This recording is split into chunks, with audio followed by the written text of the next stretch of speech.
At SFE Partners, we specialize in driving growth for mid-market B2B and private equity companies through tailored sales and marketing solutions. By aligning people, processes, and technology, we help businesses scale, optimize performance, and achieve measurable results. On this episode of Billable Banter, marketing team associates Destyne Greenwood, Nick Cefalo, and Nick Gosselin take on the Moneyball approach when discussing the importance of prioritizing the right statistics and analytics in business and why companies should be running like the most successful sports organizations. Welcome to another episode of Billable Banter, where we talk about strategies, insights, and trends that are happening within B2B and private equity firms. My name is Destyne Greenwood. I am the Director of Sales Operation and Enablement at SFE Partners. I have Nick Cefalo and Nick Gosselin with us. Nick, want to give an introduction of what you do at SFE Partners? Sure. So I am the Manager of Technology Operations and Enablement. I'm a little bit of what some might say a data nerd. A lot of it. Yeah, some would say. I'm Nick. I'm the data intern. Essentially, I focus in data and marketing analytics.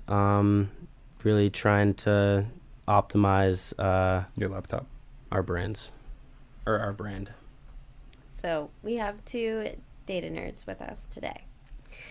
Which is totally great because the topic today is all about Moneyball within consulting. And so what does that even mean?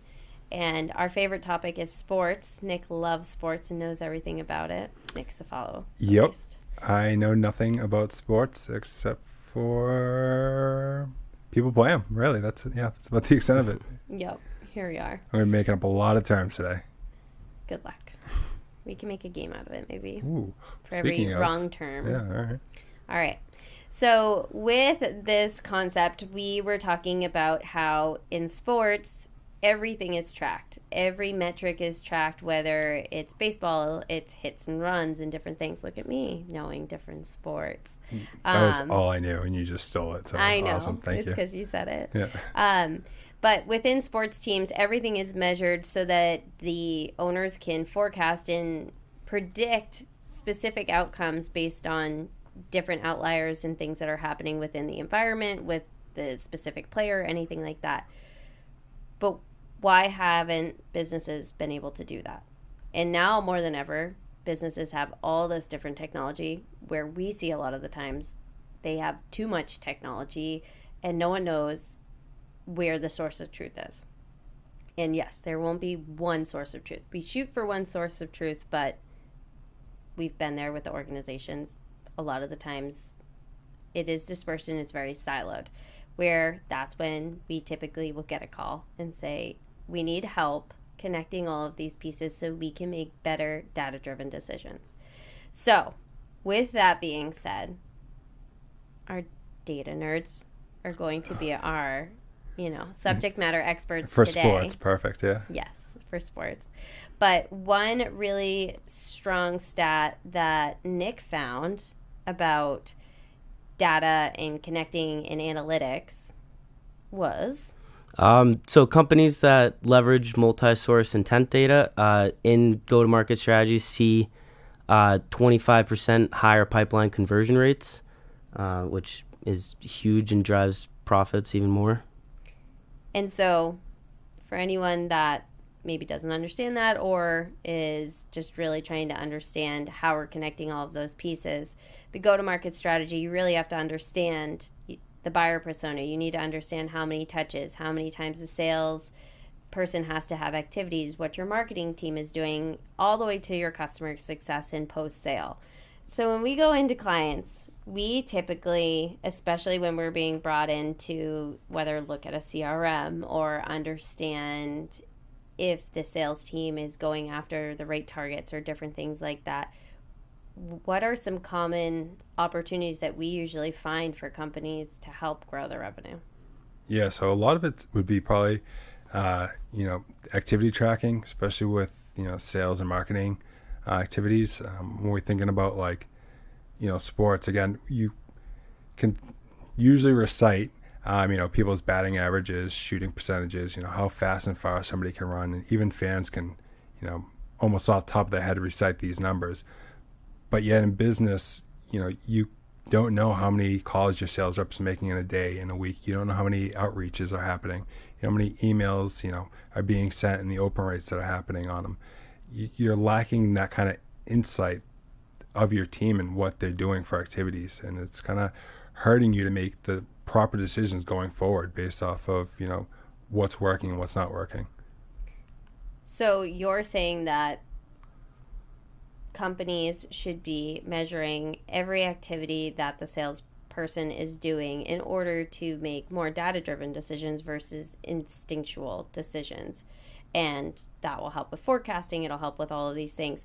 How do sales leaders and founders do that without salespeople feeling like they're being babysat, or they have to hit a very certain metric on activities? Because we had a salesperson on our floor who they only needed to do 5 dials versus the other one that had to do 100, but they both brought in the same amount of revenue.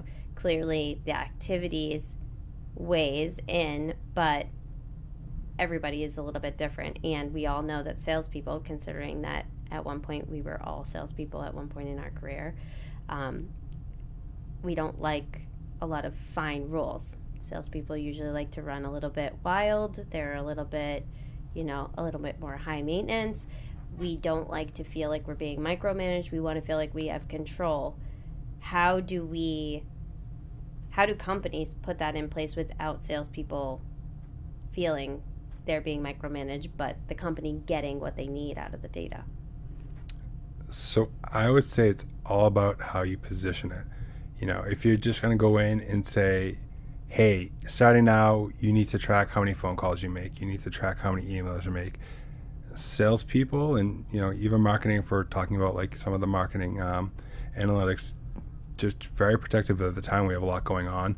And any additional request just seems like extra work. And, especially if you're on a commission, you can't necessarily track that how it benefits you. But, if you go in saying, we're going to do, X, Y, and Z, and here's how it helps you. So, by saying we're going to track these calls and we're going to track these emails, and we're going to do it company-wide, and we're going to do it with marketing, and we're going to track these metrics too.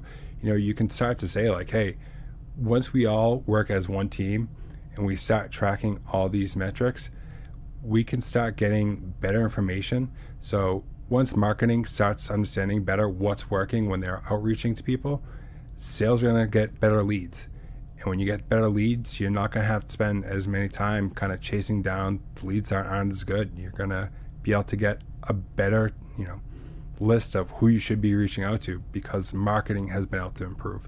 But marketing is not going to be able to improve and really see how good, their efforts are afterwards, unless sales is actually tracking everything.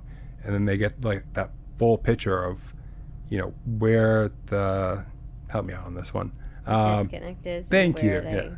Yeah, exactly. Where the disconnect is, after the handoff, like, MQLs are great, but if you're saying, I just want a number, that doesn't really mean anything. You can gamify that easily. You can easily get 1,000 MQLs in a day. It doesn't mean they're great.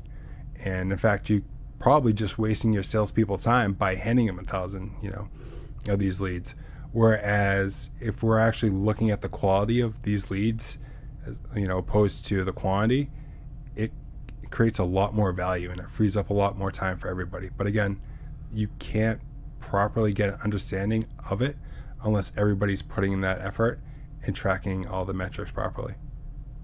So do you feel like it may not be you have to hit these KPIs or you have to hit X amount of calls and X amount of this, but your KPIs need to be that you need to be tracking your activity that you're doing per each lead every time that you talk to it? But do you feel that companies would see a better adoption if compensation, because most salespeople are money oriented and money motivated, do you feel that if there was some sort of compensation plan, not only for their own efforts, because that's what sales likes to control, what if I do this much work, I get this much in return, that's how that is, it's very black and white.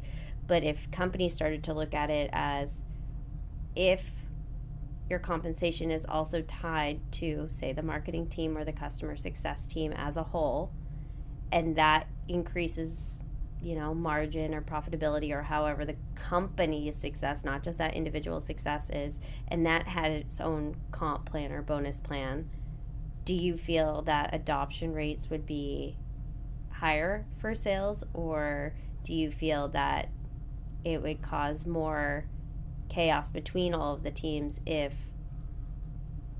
their compensation is also connected to other parties doing their piece of the puzzle? Touchy subject. That's a good question. I ask this because we are constantly trying to find those solutions. Yeah, and I think because of that, there's no one real silver bullet. I mean, I think it depends a lot too on, the culture and how you your company sees itself. Like, we're talking about Moneyball and sports and, data. Like, when you're talking to your employees, is it them and their team, or is the company the team? You know what I mean? Like, you can have your offense and your defense, but it's all one team. And I think how the company and the employees, if it's sales, if it's marketing, if it's customer success, how they view themselves and how they view the company as a whole is a big part of that.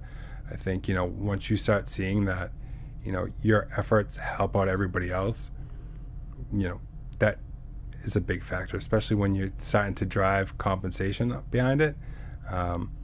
You have to have that mindset, because otherwise you can quickly go down a slippery slope where there's a lot of finger pointing, and you have sales saying, hey, I didn't hit my quota because marketing is not putting out great material, and marketing saying, hey, our open rates and we're handing off 1,000 leads, it's just sales just doesn't know how to close a deal. So you can have a lot of finger pointing when it's, when you put that kind of compensation in place, if you don't have that unified, front. Aspect. Yeah. But how do you feel about that? Because you're a lot more into the finance than I am. I think it all stems from the top down. In going back to sports, if you have a coach who is not invested in their players, and say you have the head coach, you have an offense coach and a defense coach, and obviously they are one team, so that's the company. If they win or lose, that's up to the team. No matter what, everyone loses or everyone wins. If defense is letting a bunch of people come through and offense can't do the job, or whatever the case may be, there's a sports coming through that I'm really strong at. You are a coach, right? I am a coach, okay, but all right. None of this offense, defense stuff. And so it really matters with the coach. If the coach is allowing the finger pointing and the blame to happen, then the culture is broken, or the process is broken, and how people are viewing it is not right. And perception is reality. So if you feel, I know from a marketing side, which we've all been on this side, a lot of the times we can find really great leads, but then sales immediately disqualifies them. And that's extremely frustrating, because it hits all the personas, it hits all the things that we need, but they disqualified them for whatever reason. Would that hurt our compensation? Would it not? There has to be parameters in place so that that finger pointing can't happen. But then also, how is your leader, whether that's your CEO or your CRO, who's usually leading customer success, sales and marketing, which we call the revenue team, what are they doing to implement it?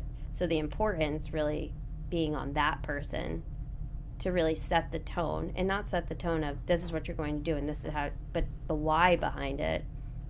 I feel like that changes the game on it. Sales should be compensated on their own effort. Marketing should be compensated on their own effort. Everyone should be compensated on their own effort. But more importantly, they should be compensated more on the overall company view. And I think that's one area that we haven't seen a lot of companies really take in. And so people are changing. Sales comp plans are wild. Yeah. Half the time, no one can understand them. And it's just the nature of it, whether it's your business is very unique or anything like that. Compensation plans are all, especially sales. And if you have really good salespeople, they're going to figure out how to break it. our co-founder Jen will definitely tell you, like, I've broken plenty of compensation plans and found loopholes and found a way to make it work in my favor. If you're a good salesperson, you've done that.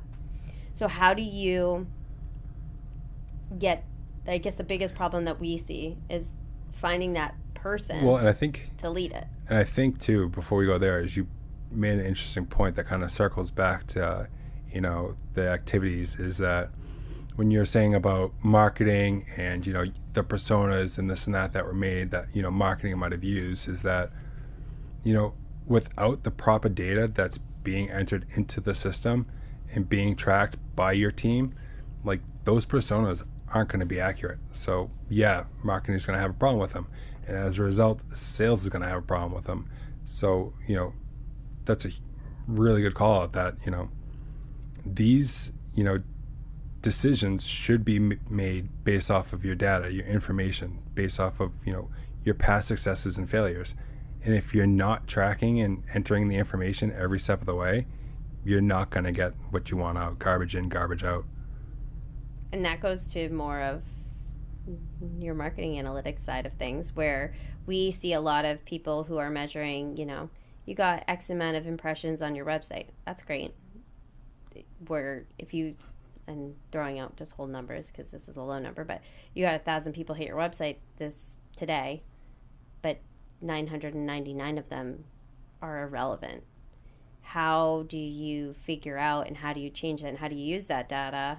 Because a lot of times marketing teams will be like, well, you had like 1,500 impressions. That's great. Okay.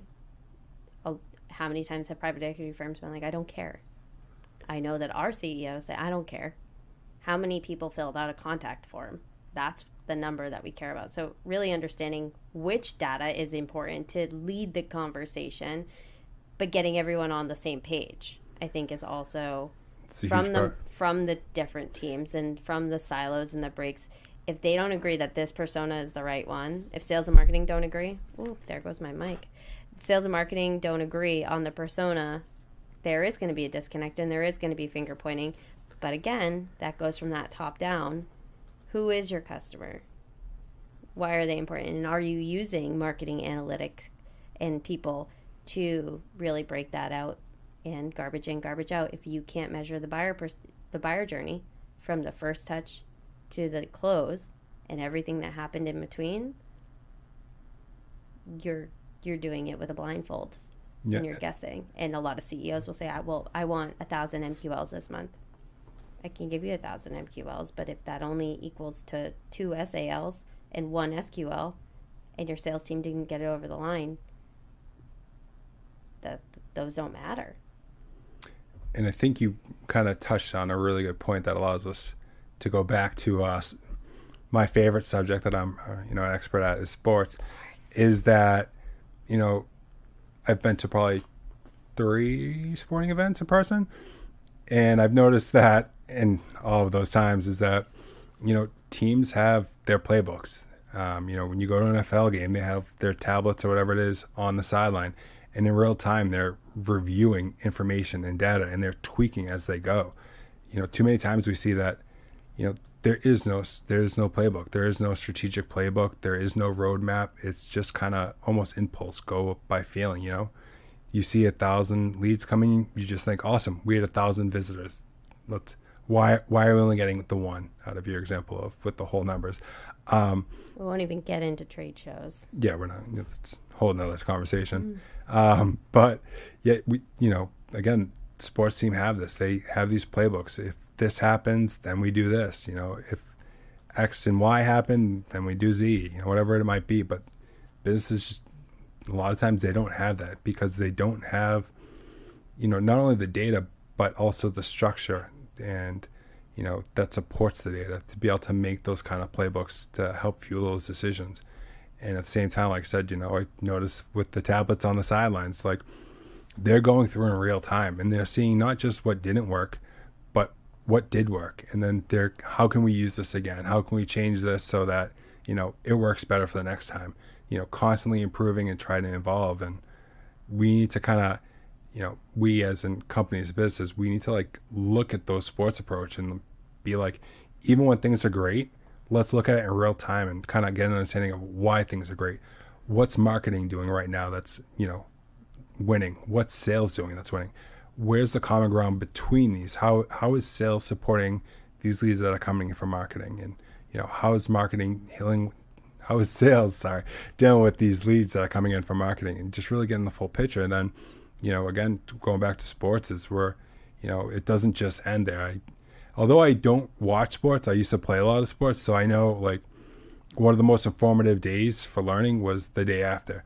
And that's when we'd go back and watch the highlight reels. And that's when we learned the most. And the same can be applied to business. Like, how is customer success doing? Like, what are they saying? Like, how is the customer? How have they felt up to this point? How are they feeling now? For as far as customer retention, and also like looking at what didn't work. Like, did it get to your sales pipeline? Did it, at what point did it, fall or, just end? Why did it end? How long did it take in each stage? And just really being able to analyze kind of every step of the way and just constantly keep improving on it as you go. AI is also such a big part of that too now, because it can automate so many different little tasks for you and give time to your salespeople and your marketers to do other things as well. And then also with the customer retention, if you're able to get that customer retention rate up, even a 5% increase in that can increase profitability by 25%. So really anything you can do to improve, why wouldn't you do it? As well as AI crafted segmentation brings 40% better first-led opportunity conversations, like welcome calls. And it also shortens your sales cycle by 22%, as well as tracking that whole sales cycle through. So I think AI is a huge tool to I wish utilize. I knew about this stat. That's a really good one before, because then when Destiny asked me how do we protect our times, I could just pull that stat out of my pocket like a red flag and just thrown at her. Leave it to the marketing. Yeah, I know, but I think that's a good part too, is going way back in 15 minutes ago when Destiny was like, how do we kind of show that, by entering in these, activities and these metrics, how are we kind of justifying the time and the value? Is that, what are tools that, not necessarily that you had to put in place, but a lot of platforms now have AI that's built in and featured. What can you be using that helps cut down on the amount of manual entry that your team would have to do, that helps capture that? That's also makes it easier for salespeople as well. They don't have to put in as much information. If they miss or if they forget to put in that they emailed someone or that they called someone, that's something that AI can be doing and is doing right now. So I feel like that's something that all companies should be utilizing. I need to have that for birthdays and anniversaries. And I think on that point too, when we're talking about all of the data and everything that goes into it and being able to, it can feel especially as we're talking, it seems like that's a lot of work. There's a lot of things, but there are tools like AI that can automate and do a lot of this work for you behind the scenes if it is set up correctly and if your team is trained on how to use these the most efficient and effective way. But I guess the other part of it that we really look at that maybe we don't understand is a lot of the times we overcomplicate things. Really, like you had said, super segmentation. You didn't say super, but you said that micro segmentation that AI can do for you. A lot of the times with our clients, we go in, especially from our go-to-market kind of strategy, if we're looking at maybe different avenues or different channels that this company is trying to get into, we'll test out a lot, but we're doing it in a very quick manner. It's not this long. Before, marketing would be full quarters spread out, and yes, you do need that time. Marketing is not going to be marketing is a long game, and you have to turn knobs and pull levers and change things as it's going, and you need to be able to adjust, but you also have to be able to have the tools to identify and fail fast. The more times, you said the best days that you learned from when you played sports was the day after. It's always when you lose. That's when you get the most. You lost the game, you lost the playoff, you lost the championship, whatever the case may be. You didn't get the interview. Where, like in any aspect of your life, you're going to learn more from that moment than the moment that you won. And so we should really be looking at business. I think most of the time a lot of business owners would look at it, well, that failed. That campaign failed. That campaign failed. That campaign failed. This isn't working. Well, you've also identified that all of this doesn't work, so there is this that works. So your assumptions are not working, but you're able to fail fast if you're using these data approaches, because after 3 weeks and running certain things, even for that small period of time, you can see you might not have gotten a huge deal in that 3 weeks, but you can see an uptick in, activities that are happening on the website. If you're capturing the data, you can see an uptick in your sales performance if they're putting in the information. So if they use the tools that they have in the AI and the salespeople are taught on how to use it, then all of this can be very efficient. But I think a lot of the times the whole process from afar looks very overcomplicated and very drawn out and long and a guessing game. And I think a lot of the times we see that when we come into engagements, people have either brought in, especially from the marketing side, they've brought in, or the sales side, they hired a salesperson who was a rock star at their old company. It couldn't move the needle here. Well, why? We don't know because we don't have the data. So wrapping this Moneyball episode up. Hold on. Okay. All right. Can we touch upon leadership, captains and coaches? And I think a lot of times we see too when we get brought in is that there's a clear defined role in a structure of a company on who does what their roles are, and responsibilities. And again, if we go back to kind of that sports kind of style of thinking, is where's that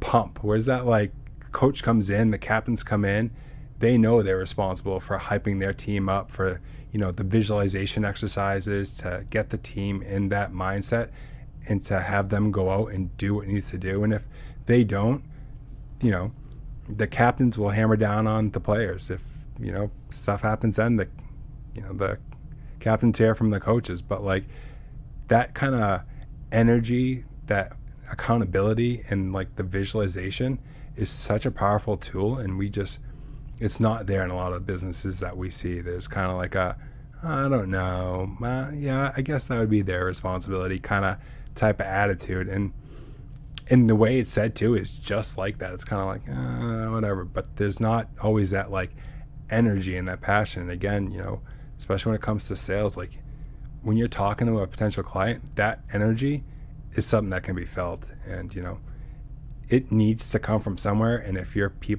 team isn't feeling it, they need to be inspired somehow, and you need to have that kind of structure put in place that creates that kind of energy, that culture, and that drive. Yeah, it has to set the temperature of the floor. Yeah. I know I use that term in cheerleading. I know, I was going to say, set the temperature of the floor. For my teams is, when the temperature is down, that means the energy is down. People aren't focused, lack of effort, different things like that. You have to reel them in. And that, like you said, that's the job of the captain. And the captain then gets it from the coach, and it works its way down. And a lot of the times that is lacking in that. Or there is some people, my biggest pet peeve, that's not my job. Ugh, hate that. Get it, doesn't fall within your responsibilities, but if you do this, does this help the company? And again, that goes all back to culture. It goes back to successfulness of being everything. One team, not just being the individual people on the team, whether that's the person that's handing you the bat or you are literally swinging at the ball. It doesn't matter who you are. Everyone is a part of it, and it's all connected to the success. If the team loses, everyone loses. And that's how businesses need to start looking. But right now, I think more than not, we see there's the great salespeople and then the ones that are doing poorly. And the ones that are doing poorly are having a lot of time spent with them. And the people that are doing great are usually, they don't get a lot of development because they're already doing so well. But if they spent the time and they looked at the data, which there's been plenty of statistics on that, if a manager or coach or whoever spends the time with those top performers to develop them even more, the revenue is like 10 times the amount of what you're going to get. But we spend so much time on the other one. But we do that because it's gut instinct. Let's go help the person that's not doing as well, instead of iron sharpens iron. So if you have a ton of great performers, it's going to make that bottom performer better because there's metrics and there's process in place. That also goes back to the mentorship episode that we kind of talked about, as well as having a good mentor system in place, and you see all these other dominoes start to fall after that. But it kind of starts with the mentoring side. Right. Even a mascot gets a championship ring. That's right. All right. Well, I think that's it for today. I think that's it for today. So, coming out of here, we have the 3 takeaways from this episode about Moneyball, but more the data and sports, the stats that are needed in businesses, and how businesses should be running like sports teams in the successfulness. So, 1, get the stats. Data-driven decisions make companies more profitable. 2, make a playbook. Having process, making a playbook, making sure everyone knows what the heck is going on. And 3, utilize all tools out there, automate anything you can, and if you combine your sales and marketing a little bit with automation, it'll be easier to make forecasts and predictions for the future as well with your company. Magic will happen. Thanks for joining. Want to hear more from SFE's experts? Be sure to check out more episodes of Billable Banter on Spotify and Podbean. Reach out and connect with us via our socials. You can find us on LinkedIn, Facebook, and Instagram, or visit our website at www.sfepartners.com.